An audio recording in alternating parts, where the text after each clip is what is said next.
Hey travelers, imagine a world where confession could cost you a farm, where priests wrote handbooks on bedroom sins, and where peasants prayed to saints by day, then danced naked under moonlight to bless their crops by night.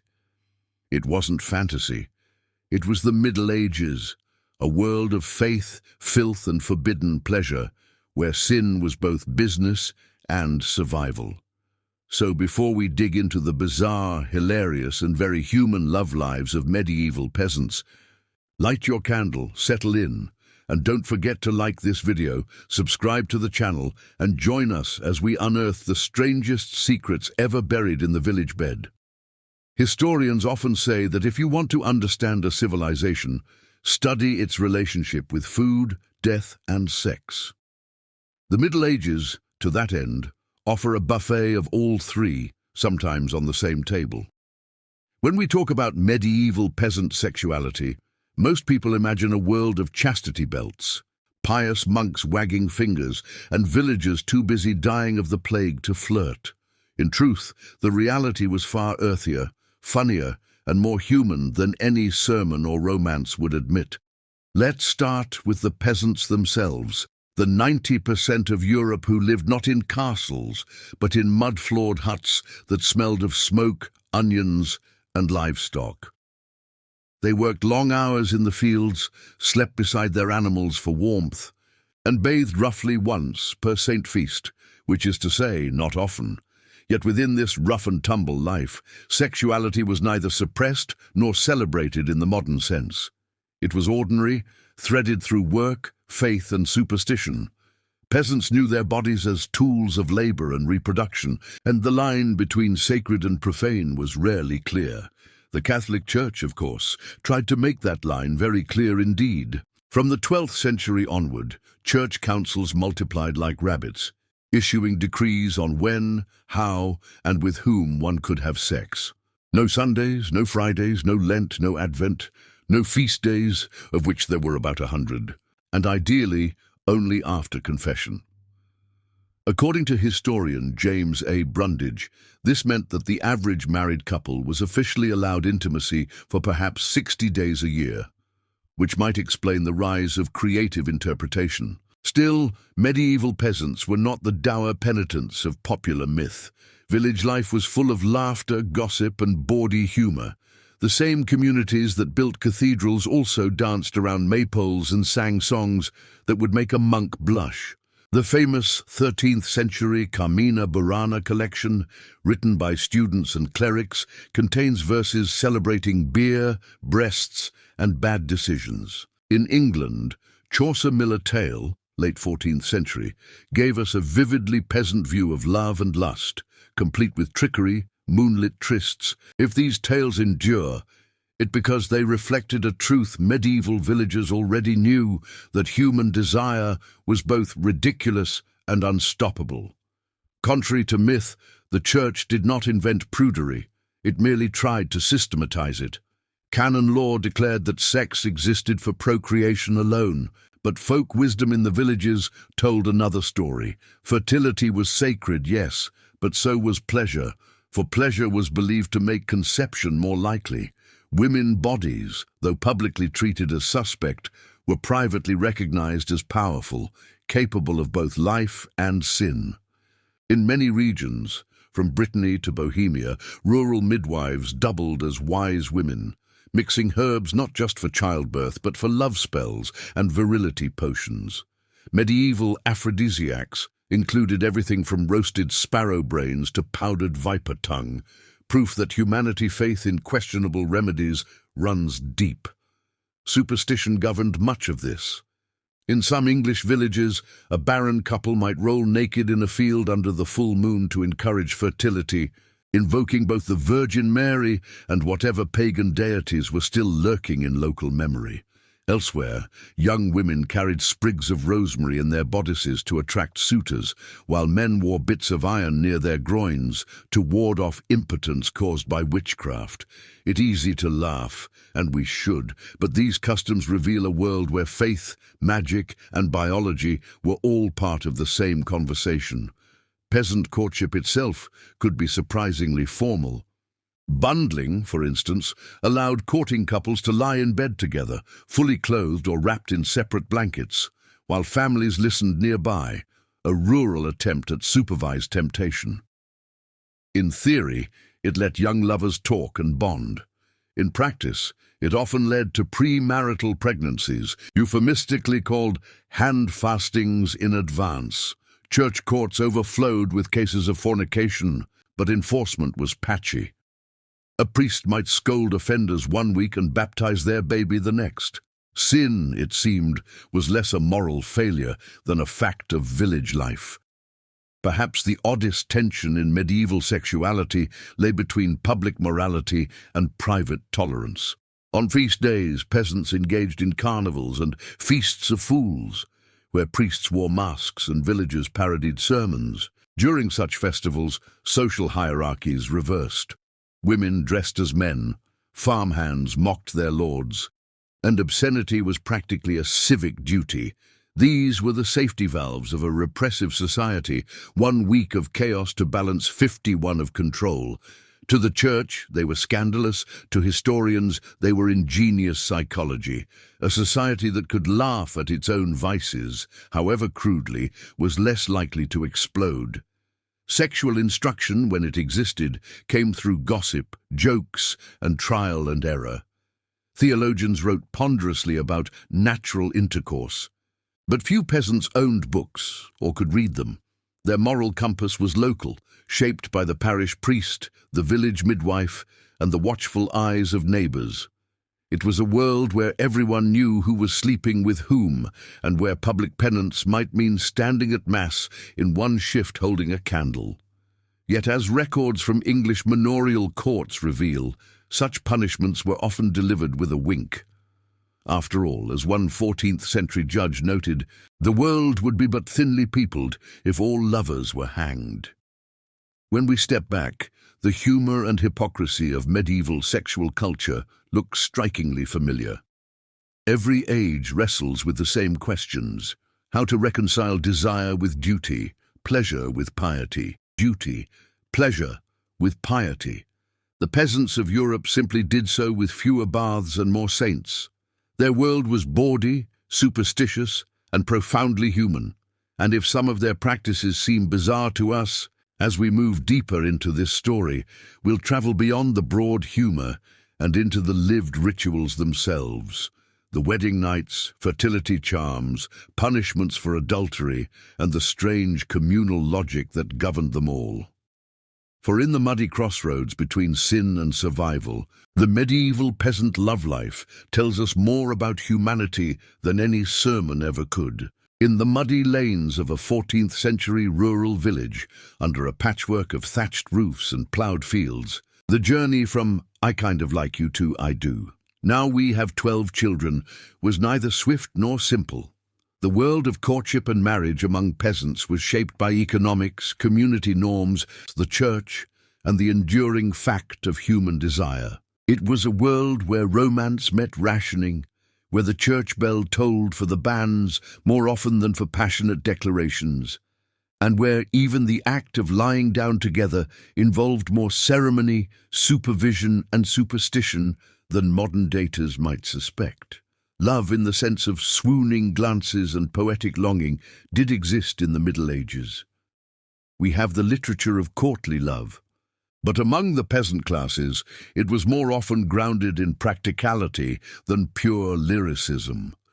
Young men and women in the fields and huts of England and parts of northern Europe typically did not marry in their teens. Rather, peasant women often married in their mid-20s, and young men likewise delayed until they were able to support a household. This delay reflects the financial reality. A young man needed to secure land or tenure.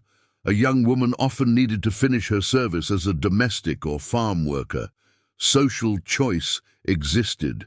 In some villages, young people formed their own informal gatherings, where they could meet, talk, and arrange their own prospects. Courtship fashions varied. While the nobility might employ elaborate gift-giving, heralds, and poetry, peasants used much simpler tokens: ribbons, grazing offers, chores performed for a prospective partner family, knowing someone, working alongside someone, sharing water at the communal well or laughter at a harvest festival. These were the settings where "Will you marry me?" was less a scripted line and more a tacit understanding formed under observation. The communal nature of village life meant neighbours knew when two young people were seen walking together after chores. Privacy was thinner than the linen tunics in which they dressed. Once an intention to marry was formed, the next stage was often a betrothal, a formal promise to marry, and then eventually the marriage itself. In medieval Western Europe, especially after the 12th century, the Church increasingly insisted that marriages be publicly announced, the banns proclaimed, and consent given verbally in front of witnesses. But among peasants, the formality could be looser. The term hand-fasting emerges in historical sources as a way of defining a binding promise or even a de facto marriage through the simple act of taking hands and declaring intent. For the village couple, this may mean the young man asks the girl father or mother for permission, perhaps offers a small gift or agrees to perform work for the family, then publicly pledges to marry. The act of consent was what mattered. In canon law, it was not always the full church mass that made the marriage valid, but the consent of both parties and the consummation of the union. This produced some amusing and uncomfortable situations. The parish priest might ask, during the wedding mass, "Are there any objections?" And then later ask, "So have you done the deed yet?" metaphorically. Among aristocrats, the ritual of witnesses to the consummation sometimes existed. For peasants, it was far less formalized, but the logic was the same.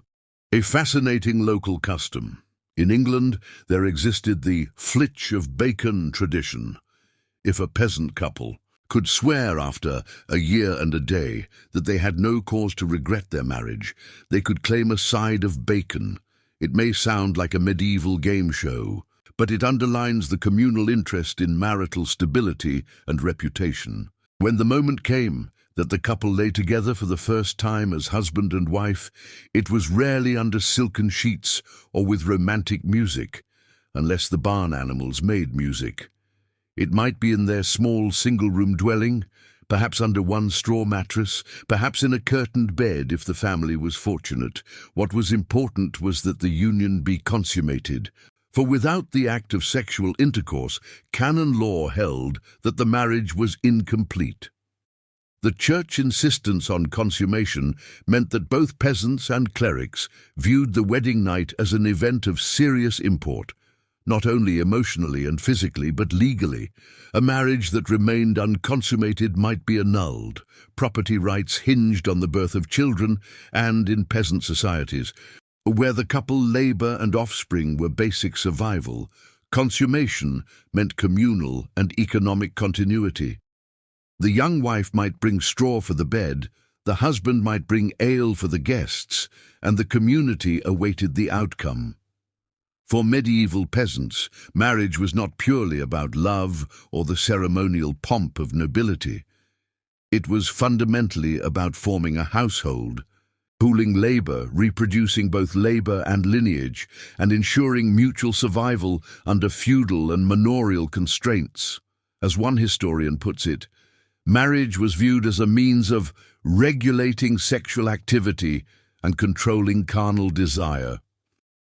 The peasant man and woman were expected not simply to partner in bed, but to partner in the field, sowing, reaping, threshing, milking, shepherding, child-rearing. When fertility faltered, worry spread quickly. The fields might lie fallow, the crops depend on manpower, and heirs mattered. From the other side, young wives were often still involved in service or domestic tasks for their parent household until marriage. The notion of marrying at 13 or 14 existed in canon law, but for many peasant women, the average age was higher, mid-20s, because economic and social readiness counted more than mere biological readiness. The delay also meant that couples sometimes lived together as partners in labor before marriage, or formed what the church viewed as irregular unions, pressed by circumstance, tolerated by neighbors, and discreetly admonished by clergy.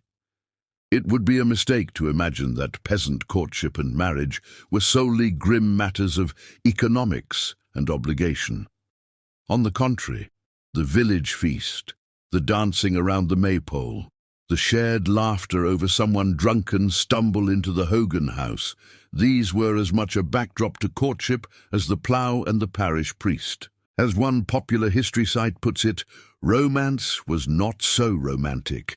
There was humour, the young man bringing his sweetheart a daisy he plucked during ploughing, the young woman testing her future husband's strength by asking him to lift the sheep-sack, the whole village gossiping when one of the couple had wined too early and made a public scene. So when a peasant wedding took place, the entire village often attended the feast, communal beer, roasted meat, dancing, jokes about the groom halting bow, the bride red-cheeked promise of children. The wedding was less about "we'll elope to Paris" and more "we'll build a hearth, share eggs and labour, and hope the neighbours don't take the newlyweds for fools." Marriage was both a promise of desire and a contract of survival.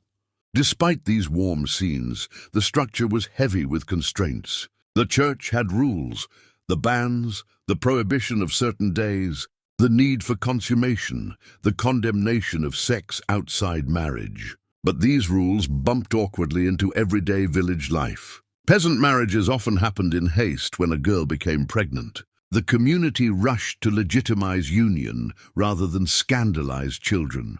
Gossip spread when a pair were seen walking late to the barn, or when the newlyweds returned at dawn with flushed cheeks and straw on their tunics. Moreover, there were gendered double standards.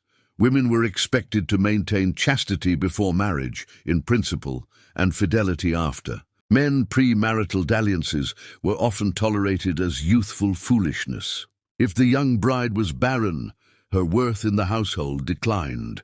The church sermons emphasized duty and procreation, but the private murmurs remembered that daily life involved not only labor but intimacy, desire, comfort, and companionship. And so, even in the humble hut where a peasant couple lay side by side after the wedding banquet, beneath a roof of thatch and fir twigs, the moment carried both the weight of expectation, produce children, and the promise of partnership, share labor. It was simultaneously a microeconomic merger, a consummation of private longing, and a communal spectacle of continuation. In the world of the medieval peasant, the act of reproduction was not merely private. It was communal, sacred, practical, and yes, occasionally absurd. When we peer into the fertility practices of rural Europe from the 12th to 15th centuries, we find a mixture of folk magic, church-imposed obligation, superstitious ritual, and plain human longing. The peasants tilled not only the fields, but also the fertile ground of rituals meant to coax life from the land, from the body, and from the community itself.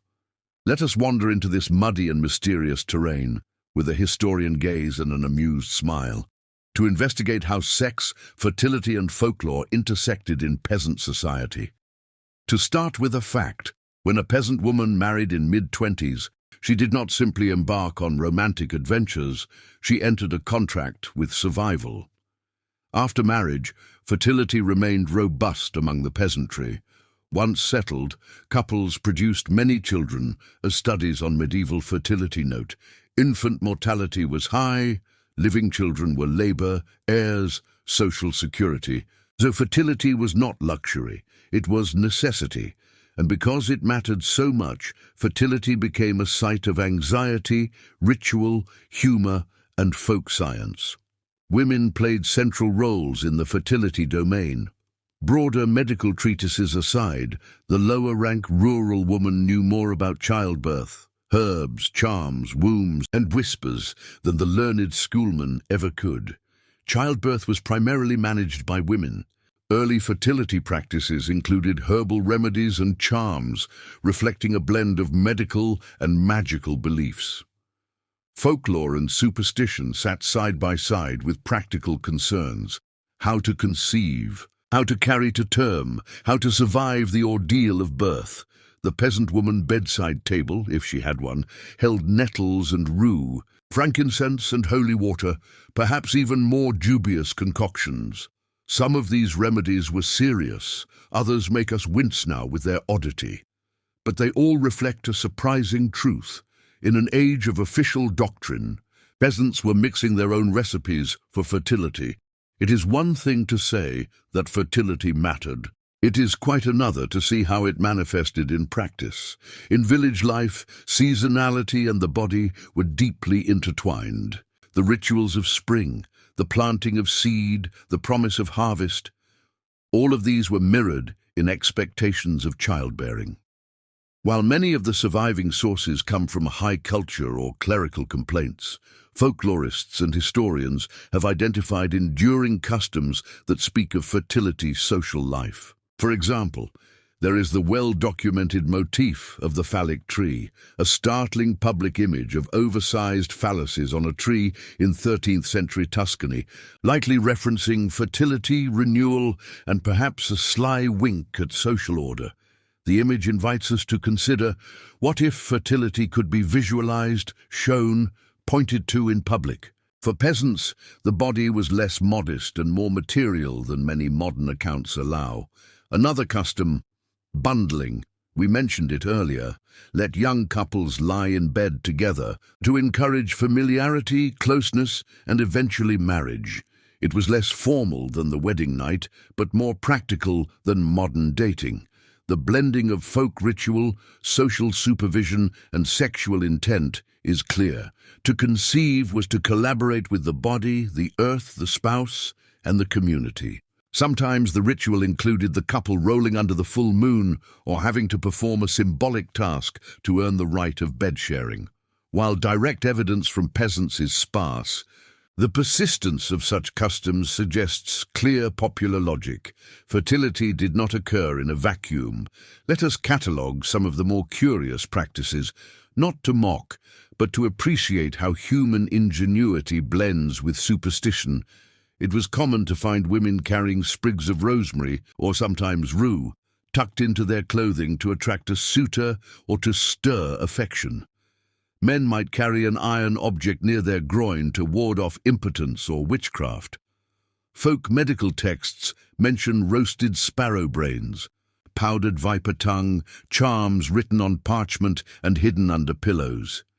These practices coexisted uneasily with church teaching, which condemned magic and superstition, but also insisted on procreation as the only licit sexual purpose. Peasants evidently tried to square that circle by adding love charms and fertility aids into their moral lives. We might chuckle, but the logic was nothing if not practical. If you live by the plough, you might also live by the pinch of an herb. In a small village, fertility was not just private, it was social.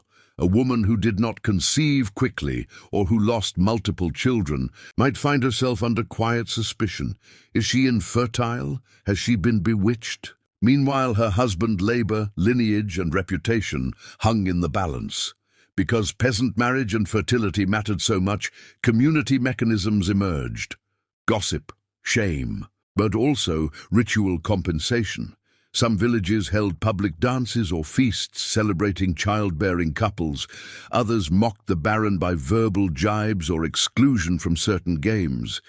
The church, attempting to regulate sex, focused on sin, but often ignored the survival strategy of fertility and childbearing in the peasantry. Recent work notes that even though long birth intervals might exist due to delayed marriage, once the couple settled, fertility remained high.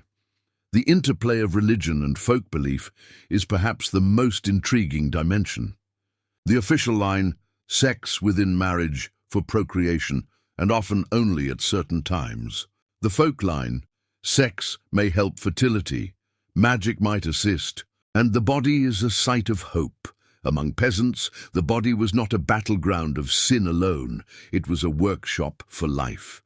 Women bodies were sanctioned, supervised, feared, desired. Midwives held power. Charms circulated under the radar of sermons.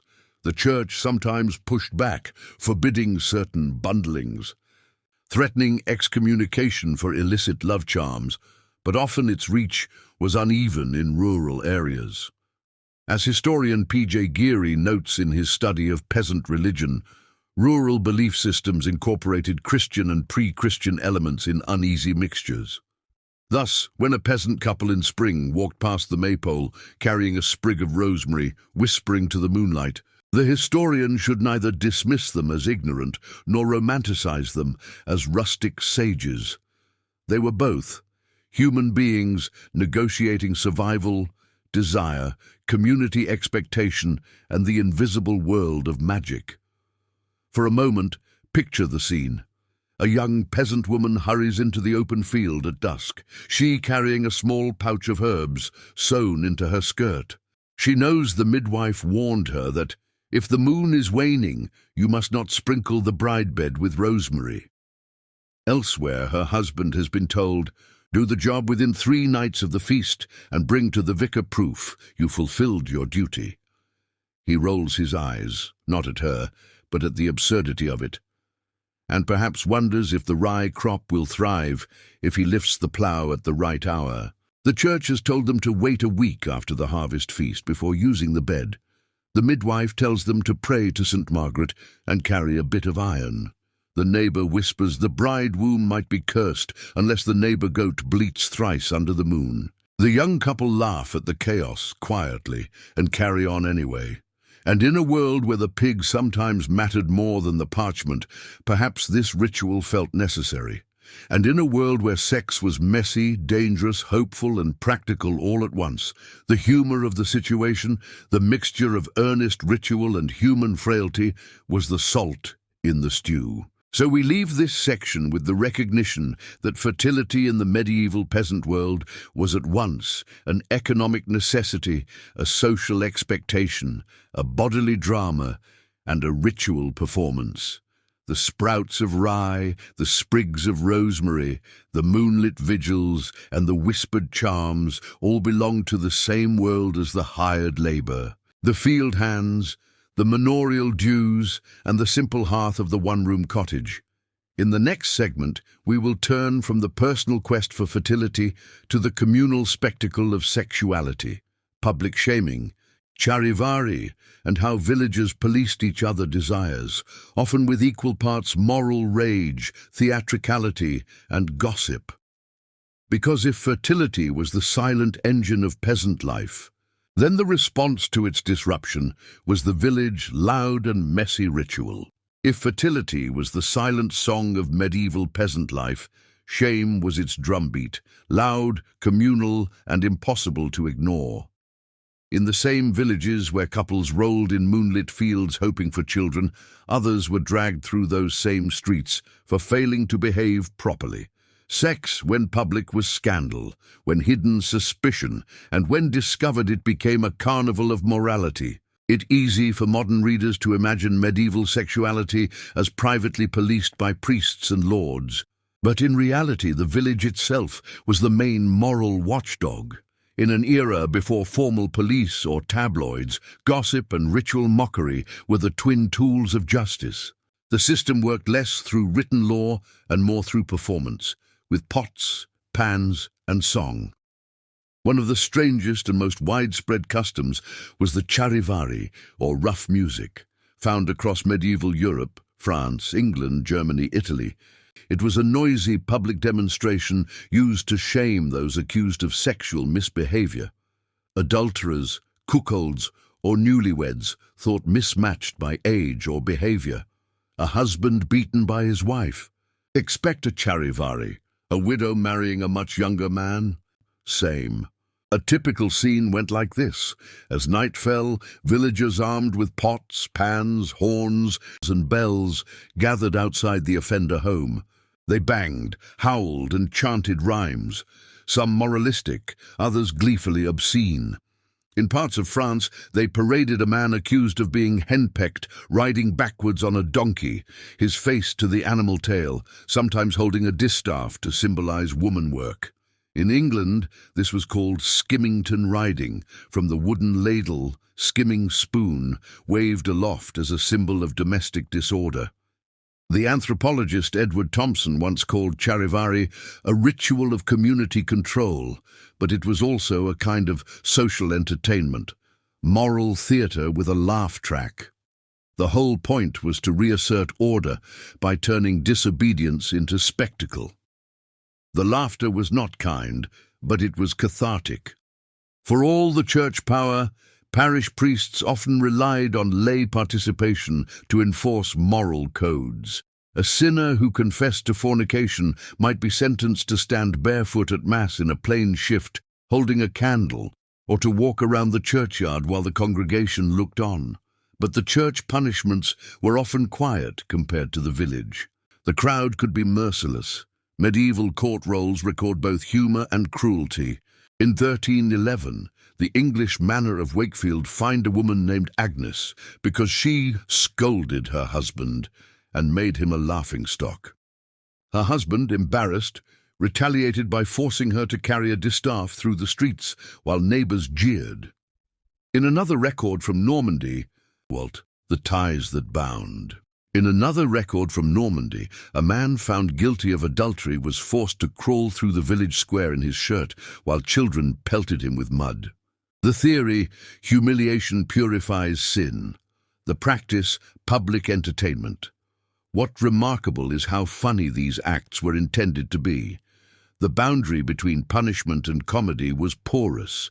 In a society without private lives, laughter was a weapon of conformity. As one 14th-century proverb went, "He who laughs last in the alehouse will weep first at confession." The medieval sense of humour was raw, physical, and often cruel. A bawdy joke could shame more effectively than a sermon. When peasants staged mock weddings for adulterers, complete with fake priests and animal masks, they weren't just mocking sin, they were reinforcing who counted as normal. Anthropologists describe this as ritual inversion. By turning morality upside down for one night, they reinforced it for the rest of the year. Still, these events could turn dangerous. Charivari sometimes escalated into riots. The noise and anonymity gave villagers permission to settle other grudges. In 1370, records from Dijon describe a charivari that ended with property damage and injuries, forcing the local lord to ban them. The church often condemned such spectacles as devilish uproars, but they persisted into the 17th century. For peasants, the court of public opinion was literal. Everyone knew everyone. Privacy was impossible in a one-room cottage or shared field. A woman pregnancy was the village business. An affair became a spectator sport. When court records note, the whole ville knew, it not exaggeration. In English manorial courts, sex-related offences appear regularly: fornication, adultery, clandestine marriage, and lewd words. These weren't high crimes, they were signs that social glue was cracking. The punishments aimed not at deterrence, but at restoration. Shame brought the sinner back into the fold. Barbara Hannawalt observes that punishment reintegrated the offender rather than expelled them. Ironically, this made medieval justice more psychologically sophisticated than it appears. By laughing offenders back into conformity, the village maintained solidarity. After all, everyone might one day need forgiving or hiding. Sometimes, however, the church moral grip clashed spectacularly with village humour. Priests, supposed guardians of chastity, were frequent targets of scandal themselves. In 15th century Yorkshire, a priest was fined for keeping a woman of his own household too familiarly. Parishioners responded not with outrage, but with jokes, singing rhymes about the holy man and his hen. These episodes expose a fundamental contradiction. Everyone believed in virtue, yet no one expected perfection. The church thundered about chastity, the tavern laughed about monks and maids. The tension was part of the social fabric, a rhythm of sin and satire, confession and forgiveness. To the modern mind, public humiliation might seem barbaric, But laughter kept medieval communities functional. It was the peasant version of a press release. Everyone got the message. No one could claim ignorance. Humor softened the sting of moral enforcement, turning anger into ritual. And beneath the laughter was fear. For women, sexual reputation was survival. For men, honor determined livelihood. The communal mockery that erupted at night with pots and pans was not random noise. It was the echo of anxiety. If sex brought life, it could also bring ruin. To understand this world is to see how fragile social order really was. The medieval peasant body was never fully their own. It belonged to the church, the community, the manor, and the harvest. Desire was not private passion, but public property. And so they laughed at it, mocked it, disciplined it, and turned it into song. We can almost picture the scene, a procession of villagers banging pots, the accused couple red-faced on a donkey, a priest muttering about sin from his window. The laughter rolls like thunder. Tomorrow they'll all go back to work. The charivari ends. The fields need ploughing. The community has cleansed itself, not of desire, but of hypocrisy. If the village charivari represented the crowd, laughter at lust. The confessional box, or more accurately, the curtained corner of the parish church, represented the church attempt to domesticate it. By the 13th century, Europe was awash in sin manuals, penance handbooks, and sermons detailing what could and could not be done in bed.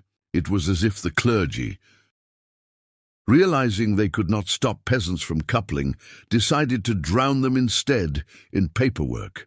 Beginning with the Fourth Lateran Council of 1215, confession to a priest at least once a year became mandatory for all Christians. This meant priests suddenly needed a system for cataloguing sins, including sexual ones, in extraordinary detail. Out came the penitentials, thick manuals that read like medieval HR policies for the soul. They categorized everything: fornication before marriage, adultery after it, incest, real or imagined, sodomy, bestiality, masturbation, then politely called self-pollution, and even inordinate kisses. One might expect priests to be embarrassed by such subjects. They were not. Medieval theologians wrote about sex with the precision of accountants. Peter Damian, writing in the 11th century, offered a taxonomy of sins so intricate that even Dante later gave him a place in paradise for his zeal. Thomas Aquinas devoted an entire section of his Summa Theologica to sins against nature, ranking them like a scholar of erotic disaster. And in England, manuals such as the Book of Penance advised confessors to ask whether a couple had performed the act standing, sitting, or in any unseemly fashion. The implication being that there was a seemly fashion, missionary under the covers, and preferably thinking of the Trinity. The obsession with classification had unintended consequences. It preserved the very details the Church sought to suppress. When the penitential of Theodore of Canterbury warns against excessive caresses between spouses, we learn that medieval couples did show affection. When a 13th century manual from France forbids sex before the rooster crow, we infer that timing mattered. In trying to control desire, the clergy documented it meticulously. Historians like James Brundage and Ruth Mazo Karras have spent decades mining these manuals, not for titillation, but for anthropology. They reveal how ordinary people understood love, sin, and the body. For the peasant, the confessional was less a therapy session than a moral audit. You knelt, you whispered your deeds, and the priest prescribed spiritual penicillin, a few paternosters, perhaps a fast and stern advice to behave. Yet priests knew their flock. In many rural parishes where the priest was as poor as his parishioners, confessions became informal chats. Some even joked about them. In a 14th century anecdote from Lincolnshire, a farmer supposedly told his confessor, "Father, I lay with my wife on Friday." The priest sighed, "And didst thou remember our Lord Passion?" The farmer replied, "Aye, but she remembered not hers." The joke survives because even priests laughed. Sin, after all, was the one renewable resource of medieval Europe. The church moral grid was not gender-neutral. Women bore the heavier burden of suspicion. Female sexuality was linked to temptation. Eve Echo. Confessional literature brimmed with warnings about loose women and immodest wives. Priests were advised to question women carefully, lest through ignorance they fall into sin unawares. Translation: women were assumed to sin automatically unless prevented. In practice, women navigated this world with pragmatic grace. Midwives and matrons knew the official doctrine, but quietly maintained their own networks of knowledge: how to space births, how to treat infection, how to cool desire when the church said abstain. Records from English church courts show wives accused not only of adultery, but of using herbs to prevent conception, hinting that rudimentary birth control existed and was widely understood. Punishments varied: fines, public penance, or, more often, gossip. The irony is rich. The same church that declared pleasure sinful relied on the fertility of those same women to fill pews, fields, and coffers. Every new soul meant another baptism, another tithe. As one medieval proverb put it, "He who multiplies the flock multiplies the faith." Even theologians occasionally stumbled into logic trap. Thomas Aquinas conceded that sex within marriage was good insofar as it leads to the propagation of the species, but he warned that too much affection could impair reason. If that were true, half of Europe's villages would have been drooling. Of course, peasants were not blind to hypocrisy. They saw priests drinking ale, gossiping, and sometimes keeping housekeepers of suspicious familiarity. In many parishes, the boundary between pastoral care and romantic companionship blurred. Church records from 14th century England list numerous clerics charged with keeping concubines, often widows who doubled as cooks. The punishment: usually a fine, occasionally reassignment, rarely celibacy. Peasants responded the only way they could, with humor. Songs like "The Friar in the Nunnery" and "The Abbot and the Mayor" mocked clerical lust with glee. In some villages, when a priest was caught in scandal, locals left wooden figurines, tiny monks with exaggerated anatomy, at his door. It was crude, yes, but profoundly democratic. If the clergy preached chastity yet failed to live it, the laity would keep the score. Despite the moral theatrics, confession also served a stabilizing purpose. It gave peasants a language to negotiate guilt in a world that constantly labeled their instincts as sinful. A man could confess, atone, and return to his wife without fear of eternal damnation. A woman could admit to a moment of weakness and be reintegrated into the community. Forgiveness, though conditional, was attainable, and that made the system tolerable. The theologians thundered against desire, but the people quietly integrated it into daily life. They sinned, confessed, and sinned again, a rhythm as predictable as the seasons. The church, perhaps unwittingly, had created not moral perfection, but moral maintenance. Everyone knew the rules, everyone broke them, everyone repented. It was less about purity than about participation. Peasant humor, as always, turned shame into resilience. In one English folk tale, a woman tells her confessor she has lain with the baker for bread. The priest scolds her. "That is sin, my daughter." She replies, "Aye, but the bread was fine and warm." These jokes circulated widely, collected centuries later by folklorists who realized that laughter, not fear, was how villagers survived theological micromanagement. If the medieval church sought to tame human desire, it succeeded only in documenting its persistence. The confessional manuals, the court cases, the sermons, they read today less like moral victories than like anthropological diaries. They remind us that ordinary people always find ways to reconcile body and soul, and that even amid incense and Latin chant, lust still smelled of hay and hearth smoke. So when we picture a medieval peasant kneeling before his priest, confessing that he and his wife broke abstinence during Lent, we should not see tragedy. We should see a quiet negotiation between instinct and institution, the eternal bargain between flesh and faith. If confession was the church attempt to manage lust privately, prostitution was society's way of managing it publicly. From London to Lubeck, from Avignon to York, the medieval world treated sex work as both moral contagion and civic utility. It was condemned from the pulpit and quietly licensed by city councils. And while the village peasant may not have encountered brothels as grand as those in Paris or Florence, the same logic seeped into rural life. Desire must be controlled, not eliminated, and if it could be taxed, all the better. Saint Augustine of Hippo, writing long before the Middle Ages, had given Christianity a peculiar safety valve. He argued that prostitution, though sinful, prevented greater sins, such as adultery and rape. By the 13th century, theologians quoted him freely. "Remove prostitutes from human affairs," wrote Thomas Aquinas, "and you will unsettle everything with lust." The logic was perverse but effective. Better one brothel than 100 scandals. So, under the cover of morality, municipal pragmatism flourished.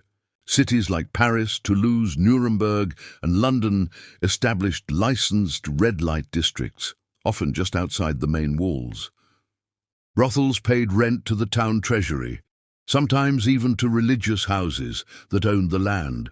In London, the Bishop of Winchester controlled a whole district of stews, public bathhouses that doubled as bordellos, known collectively as the Bankside stews. The irony that a bishop profited from prostitution was not lost on his flock. It simply confirmed what everyone suspected. The church knew desire couldn't be banned, only managed. For women of the lower classes, prostitution was seldom a profession in the modern sense. It was survival. A widow without dowry, a servant dismissed for pregnancy, or an orphaned girl with no kin might drift into sex work as the only alternative to starvation. In rural regions, these women often moved between towns and villages, serving fairs, pilgrim routes, or army encampments. Their status oscillated between tolerated and despised, necessary when convenient, punished when not.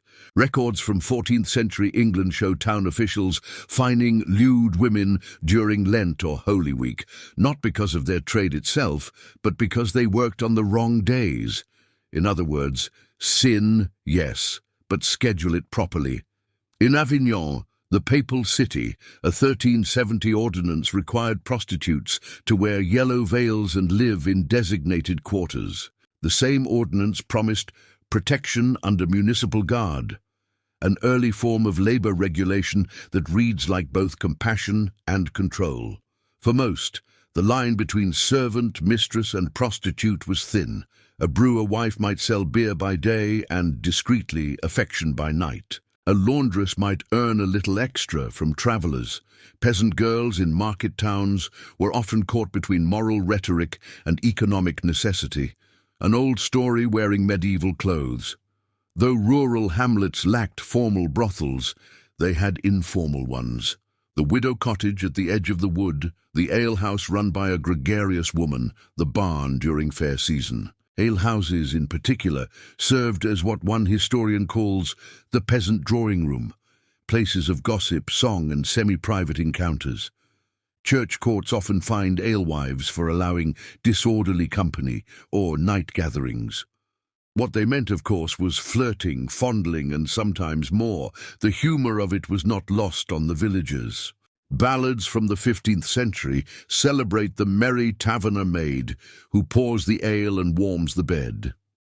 The tone is half mocking, half wistful. Peasants laughed at sin even as they participated in it. To them, sexuality was not ideology but appetite, one to be managed with beer, discretion, and occasionally prayer. Municipal tolerance created a peculiar moral economy. Brothels were required to close on holy days. Prostitutes were forbidden to dress like respectable wives. Pimps were taxed. The revenues went to city walls, bridges, and even hospitals. In some cases, earnings from prostitution literally funded charity for the poor. It was a medieval form of moral laundering. Money that began in sin was purified through civic use. This duality fascinated later writers. Chroniclers condemned prostitutes as daughters of Eve and servants of the devil, yet recorded their names, addresses, and tax payments with bureaucratic precision. That paperwork survives, giving historians an accidental census of medieval sex work. In Dijon, one registry lists 32 women, their ages and their earnings for the year 1422. The youngest was 15, the oldest 48. The oldest earned the most, a small, comforting note of experience, trumping novelty. Despite toleration, the church never ceased its anxious preaching. Sermons compared prostitutes to polluted wells, useful yet impure. But alongside condemnation came outreach.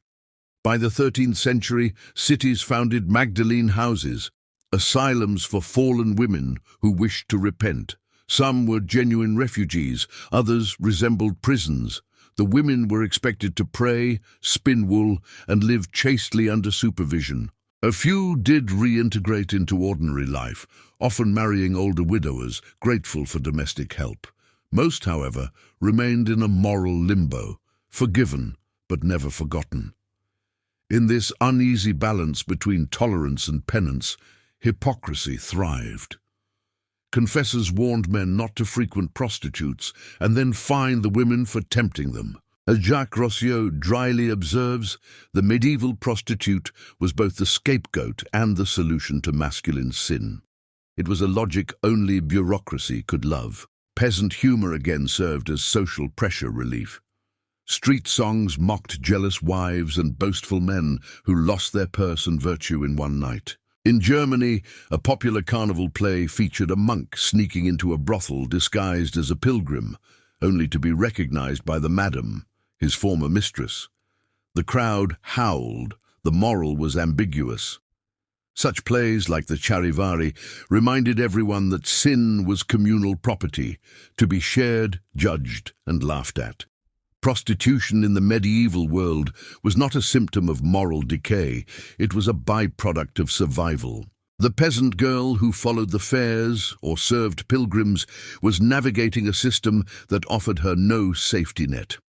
The townsman who paid for her company was enacting a ritual older than any statute. And the church, caught between disgust and dependence, ended up both condemning and collecting.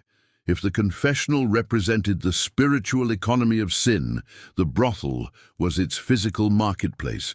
Both kept society functioning. One absolved the soul, the other accommodated the body. Between them lay the human condition, messy, contradictory, and enduringly familiar. When the Black Death swept through Europe in 1347, it did more than empty villages. It rearranged every moral map. For the medieval peasant, the world that had once balanced sin and survival suddenly tilted toward apocalypse. Between 1347 and 1353, as much as half of Europe's population died. In some English parishes, whole families vanished. One chronicler wrote, "The living were not sufficient to bury the dead, and each man feared his neighbor as poison." It was not just a crisis of health, but of meaning.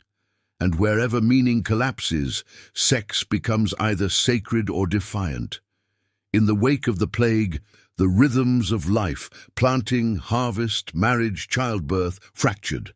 Labor shortages upended class hierarchies, peasants demanded wages and mobility. Yet beneath this economic revolution lay an emotional one.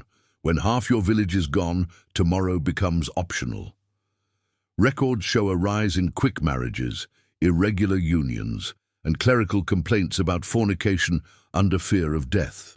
As Barbara Hannawalt observes in her study of English court rolls, the pestilence brought panic and opportunity.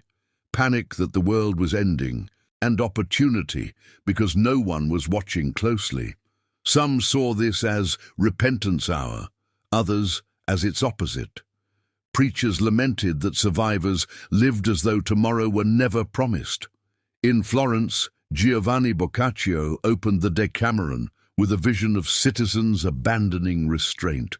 They gave themselves up to the most unbridled passions, thinking that their lives and riches alike were of little value. Boccaccio was describing nobles, but the same psychology filtered down to the peasant cottage. When you spend every day digging graves, the hayloft begins to look like salvation. Clerical authority, so long the anchor of sexual morality, began to slip. Priests died faster than they could be replaced. Confessions went unspoken. Last rites were improvised by neighbors. The official channels of penance collapsed under the sheer logistics of mortality. In England, Bishop Ralph of Shrewsbury lamented in 1349 that sin increases like the pestilence itself, for there is no one left to shrive. In this vacuum, the people turned to folk religion and superstition. Pilgrims carried charms promising immunity from infection. Some believed that abstaining from sex would appease God, others that more sex might preserve fertility in a dying world. One German chronicle records couples engaging in acts of comfort against despair, a euphemism as human as it is theological. The tension was stark. If death was certain, sin lost its sting. Among the strangest movements of the mid-14th century were the flagellants, bands of penitents who marched from town to town, whipping themselves in public as atonement for humanity's sins. They saw the plague as divine punishment and sought to cleanse society by bodily suffering. Yet even within this macabre pageantry, sexuality lingered. Chroniclers noted women fainting at the sight of the semi-naked penitents. Rumors spread of immodest mingling after midnight. One bishop dryly complained that the movement bred more children than converts. It was as though repression had reached such intensity that even penance turned erotic. The epidemic also shifted how medieval people viewed women's bodies. For centuries, theology had painted women as the gateway to sin. Now their bodies were recast as vessels of either doom or renewal. In art and poetry, the dance of death motif depicted skeletons leading men and women of every class in macabre procession. Yet within this grim equality, female figures often appeared seductive, a reminder that love and death were inseparable. As art historian Jean Delumeau notes, Eros and Thanatos met in the graveyard. The maiden became both the symbol of decay and its defiance. Midwives and healers, meanwhile, became scapegoats. Their herbal knowledge and independence looked suspiciously like witchcraft. By the late 14th century, church inquiries into women who charm sickness away multiplied. Sexual irregularity and sorcery blurred. Barren women were accused of causing pestilence by withholding life. When male clerics sought rational explanations for fertility collapse, misogyny offered the easiest one. Leprosy had already stigmatized the body before the Black Death arrived. Leper colonies required celibacy vows, though enforcement was lax. After 1348, as the plague overshadowed leprosy, fear of physical contact deepened. Yet in art and literature, forbidden touch became the ultimate symbol of compassion. Medieval miracle tales tell of women kissing plague victims to prove divine love stronger than death. If one survived, it was proof of holiness. If one died, proof of sin. Either way, the act reaffirmed the medieval obsession with the body as battleground between grace and decay. Meanwhile, the new figure of the plague doctor, with his beaked mask and stick, became an icon of sexual anxiety. The beak herbs supposedly filtered disease, but its phallic silhouette inspired bawdy jokes. In tavern songs, peasants teased that the doctor pokes with his staff, yet heals no one. Medieval humor, like death itself, spared no one. After waves of plague receded, survivors sought to reassert life, And what better proof of life than laughter and desire? Feast days, maypole dances, and fertility rites exploded with renewed vigor. Church authorities complained that the people sinned more joyfully than before, but joy was a kind of therapy. In towns like Lübeck and Bruges, feasts of fools grew larger than ever. Mock bishops of misrule presided over erotic farces, and satire replaced mourning. As historian Mikhail Bakhtin later wrote, the grotesque body triumphed over death. Laughter rebuilt the world. The same could be said of every peasant who courted beneath a graveyard yew. Not all laughter was light. Peasant humor after the plague often turned dark and fatalistic. Folktales from late 14th century Germany tell of ghosts interrupting weddings or skeletons demanding a dance with the bride. In these tales, sexuality is both celebration and punishment. The message was clear: life continues, but never innocently. Theologians noticed too.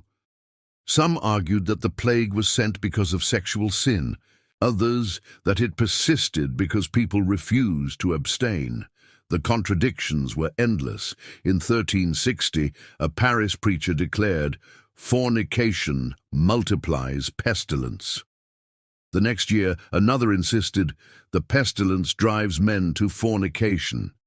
When cause and effect chase each other in circles, ordinary people learn to live in between.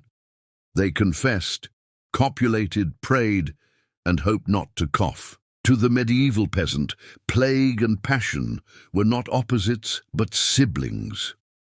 Both reminded them that the body ruled the soul as much as the other way around. When death became omnipresent, desire became a rebellion. The insistence that life still mattered. If earlier centuries treated sexuality as a sin to be tamed, the plague years revealed it as a truth to be endured.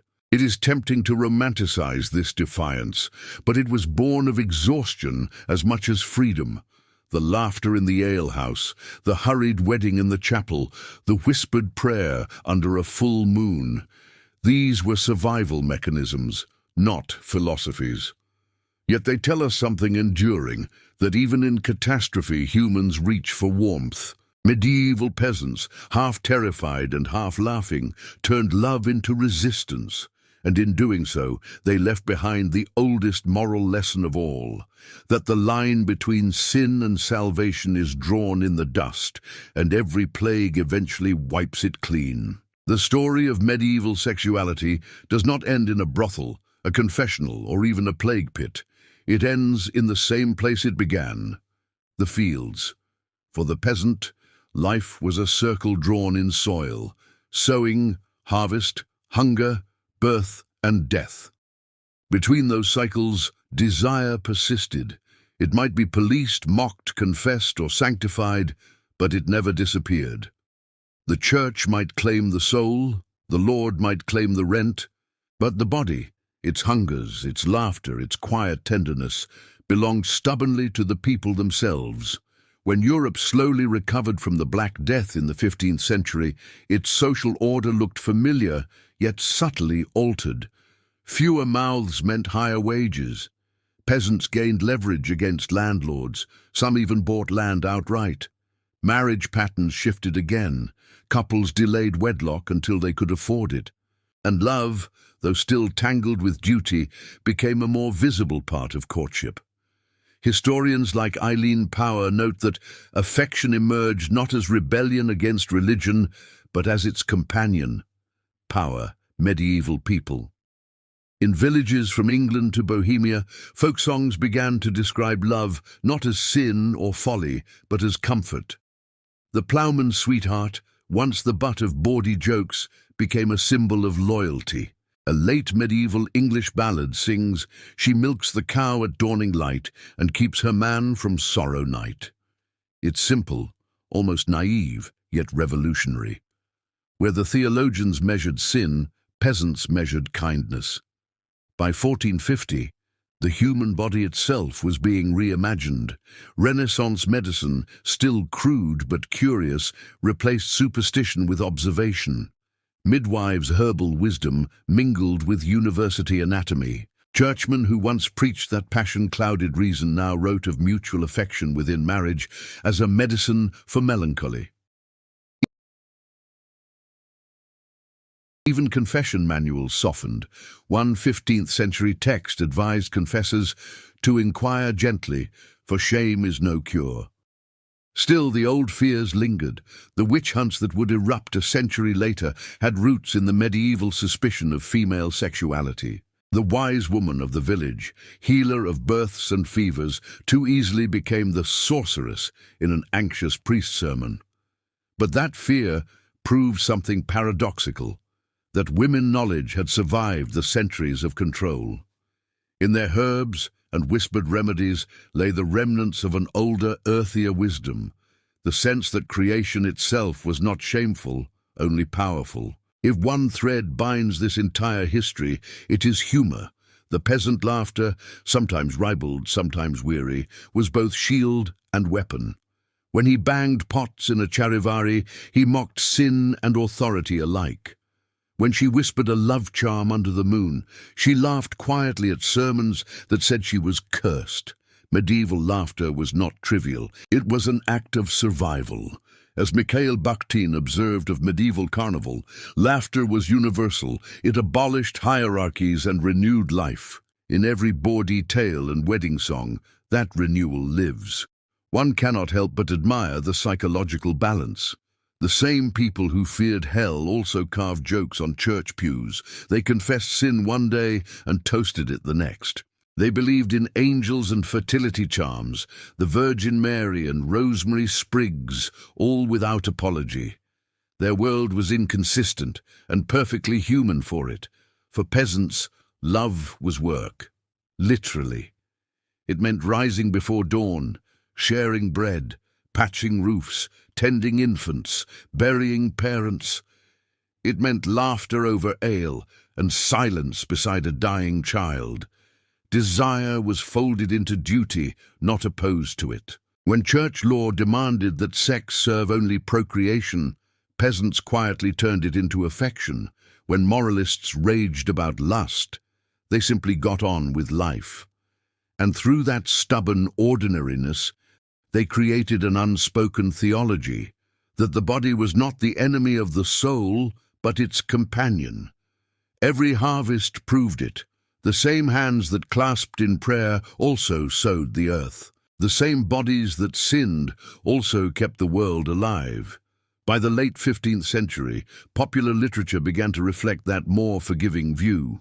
The coarse vitality of Chaucer Miller Tale or Wife of Bath gave way to the bittersweet tenderness of English lyric and French pastoral. Peasant characters were no longer only comic or sinful.